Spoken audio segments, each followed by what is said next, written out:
Apat ang nasawi matapos gumuho ang lupa sa isang lugar sa Sitio Angelo, Barangay Umiray sa bayan ng General Nacar, Quezon.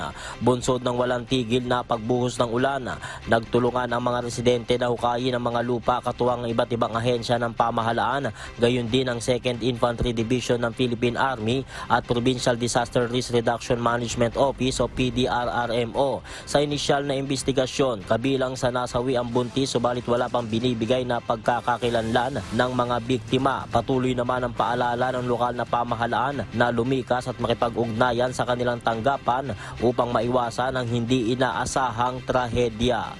Diyos ang aming sandigan, serbisyo publiko ang aming pinahahalagahan.